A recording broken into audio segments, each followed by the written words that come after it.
Willkommen zu einem Tutorial zur Routenerstellung in der NV-Charts App. Wir schauen uns heute zusammen das manuelle und automatische Erstellen von Routen an und wie wir die beiden Methoden in der NV-Charts App sogar miteinander kombinieren können.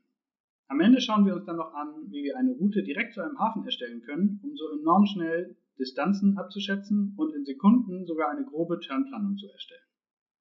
Fangen wir also zuerst mit der manuellen Route an. Wir drücken dazu lange in die Karte und öffnen das Schnellmenü, wählen Route aus und deaktivieren unten die Auto-Routing-Funktion. Nun können wir mit weiterem lange Drücken mehr Wegepunkte hinzufügen oder auch mit dem Zurück-Button einen Schritt wieder zurückgehen und die Route so manuell erstellen und die Wegpunkte werden direkt miteinander verbunden. Wenn wir soweit zufrieden sind, drücken wir unten auf Fertig. Wir können die Route später immer weiter bearbeiten, indem wir hier zum Beispiel zwischen zwei Wegpunkten zur Seite ziehen oder einen Wegpunkt lange drücken und auch zur Seite ziehen.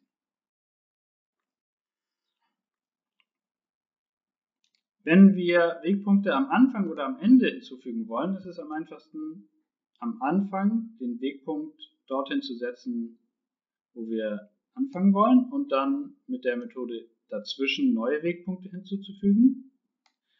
Oder am Ende gibt es auch die Möglichkeit, auf Appenden zu drücken, um weitere Wegpunkte hinzuzufügen.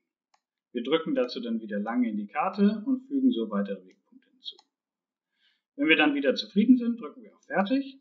Wenn wir auf eine Route drücken, öffnet sich an der linken Seite das Detailfenster und wir können ganz einfach die Koordinaten ablesen, um diese zum Beispiel in die NV-Verlag Seekarte für die Region zu übertragen oder andersherum die Koordinaten aus der Seekarte entnehmen und hier editieren. Dazu können wir die Grad, Minuten und Sekunden einfach mit Leerzeichen getrennt eingeben oder auch mit den Dezimalzeichen.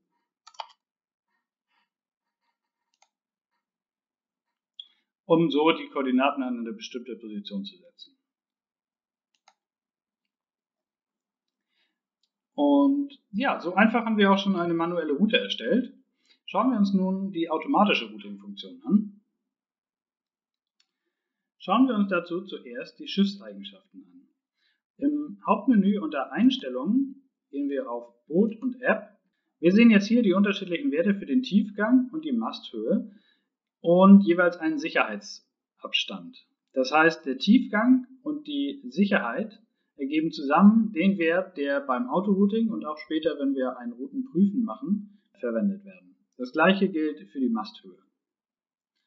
Wenn wir Änderungen hier an diesen Werten vornehmen, müssen wir die App einmal neu starten, damit das in dem Routensystem initialisiert wird. Auf iOS oder Android verwendet ihr dazu den Taskmanager und zieht die App zur Seite weg. Wir drücken also wieder lange in die Karte und öffnen das Schnellmenü, wählen den Punkt Route aus und aktivieren nun das automatische Verbinden von Wegpunkten und drücken nun an einer zweiten Stelle wieder lange in die Karte und sehen, dass die Wegpunkte anhand der eingestellten Schiffswerte miteinander verbunden werden. Und wir können nun, wie bei der manuellen Erstellung, auch wieder weitere Wegpunkte hinzufügen. Wir können nun auch einzelne Abschnitte manuell weiterrouten, indem wir hier das Autorouting deaktivieren. Das heißt, der nächste Wegpunkt, den wir jetzt setzen, der wird direkt verbunden, ohne das Routensystem. Und im weiteren Verlauf können wir dann das Autorouting wieder einschalten und die Routen werden wieder entlang des Routensystems miteinander verbunden. Wenn wir soweit erstmal zufrieden sind, dann drücken wir wieder auf Fertig. Und wir sehen nun links auch die Eigenschaften der Route mit den verwendeten Schiffsdaten und den geringsten Werten entlang der Route. Wir können nun auch die Route manuell wieder anpassen, indem wir zum Beispiel die Anfangswegpunkte verschieben. Wir können nun zum Beispiel auch einen Wegpunkt hinzufügen, wenn wir hier beispielsweise etwas weiter von Land wegfahren wollen und das Autorouting dann ab diesem Wegpunkt deaktivieren, um weitere manuelle Wegpunkte hinzuzufügen. und dann können wir, wenn wir ab diesem Wegpunkt dann automatisch wieder weiterrouten wollen, das Autorouten dann hier wieder aktivieren. Um nun automatisch erstellte Wegpunkte zu löschen, müssen wir vorher den Wegpunkt davor auf manuell routen setzen und können nun hier einen Wegpunkt manuell hinzufügen, um den dann zu löschen und so die Strecke direkt bis zum nächsten Autorouting-Wegpunkt zu verbinden. Wir sehen nun hier also, dass wir eine Route von der aktuellen Schiffsposition nach Heiligenhafen und Neustadt automatisch erstellt haben und in Teilbereichen zwischendurch dann noch nachbearbeitet haben. Sollte eine Route sich automatisch nicht erstellen lassen, kann es sein, dass die Schiffseigenschaften eine Route hier nicht zulassen oder die Routing-Funktion an dieser Stelle nicht verfügbar ist. Ich habe jetzt hier unter den Einstellungen einmal 25 Meter eingestellt, damit kommen wir hier nicht durch die Brücke durch und wir erstellen nun testweise hier eine Route und sehen, dass wir jetzt eben hier außen rumgeleitet werden. Wenn wir jetzt unter den Einstellungen die Werte negativ einstellen, dann können wir hier nochmal zurückgehen und werden jetzt hier durchgeleitet, drücken kurz auf Fertig und öffnen die Detailansichten von der Route und können jetzt hier auch die für diese Route minimalen Werte ablesen. Von daher können wir hier so ein bisschen auf diesem Weg feststellen, wo eventuell die Engstelle sein könnte. Aber das stellen wir hier natürlich jetzt gleich wieder zurück, damit die normalen Werte wieder verwendet werden. Schauen wir uns nun an, wie wir die Direktroute zu einem Hafen nutzen können, um schnell Distanzen zu anderen Häfen abzuschätzen oder eine grobe Turnplanung zu erstellen. Wir können dazu die Suche verwenden und schauen zum Beispiel, wie weit wäre es eigentlich zu, sagen wir, Skagen. Wir wählen den Hafen aus und drücken in der Detailansicht zu dem Hafen auf Route erstellen, um eine Direktroute zu dem Hafen von der eigenen Schiffsposition aus zu erstellen. Wir sehen nun, dass die Entfernung auch etwa 200 Seemeilen ist. Wenn wir nun, sagen wir, einen Abstecher über Anholt machen wollen, können wir hier auch einen Wegpunkt wieder wie eben zur Seite ziehen und auf eine neue Position setzen und die Route wird automatisch dahin erstellt.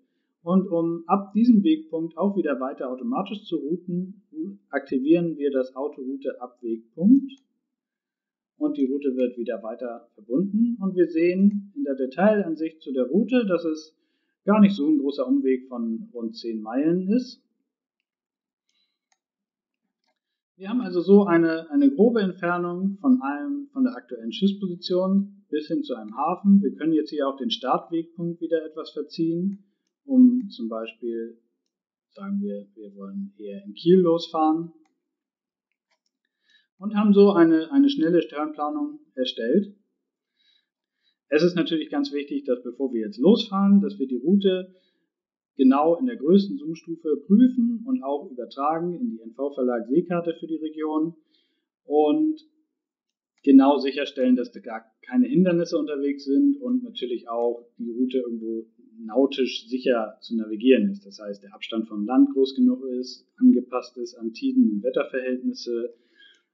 Wenn wir uns nochmal ansehen, was wir in den Schiffseigenschaften eingestellt haben, sei hier so ein bisschen erwähnt, dass diese Werte auch auf jeden Fall angepasst werden müssen an das Seegebiet und an die aktuelle Situation. Das heißt, im Binnenbereich müsste man vielleicht einen geringeren Wert für die Sicherheit annehmen, als das zum Beispiel auf der Nord- und Ostsee möglich wäre. In Tidenrevieren verwendet die NV-Charts-App 2 Werte für die Tiefgangsberechnung, aber nimmt an, dass Flachstellen über das Watt bei Hochwasser passiert werden. Das heißt, ihr müsst zusätzlich auf jeden Fall gucken, wann ist Hochwasser, wann können wir abfahren, wie sind die Gezeitenverhältnisse, wann können wir planen, hier anzukommen, wie sind da die Strömungs- und Windverhältnisse und das muss natürlich genau berücksichtigt werden.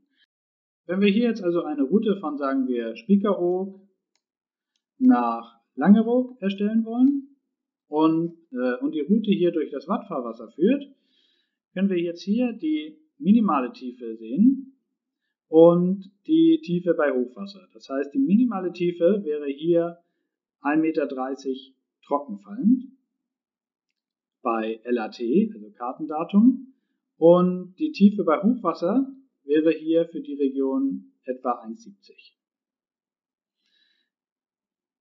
Ich wünsche viel Spaß auf dem Wasser und bei der Navigation mit der NV-Charts App. Und wenn ihr Fragen dazu habt, schreibt uns gerne entweder an support@nvcharts.com oder direkt in den Kommentaren unten im Video.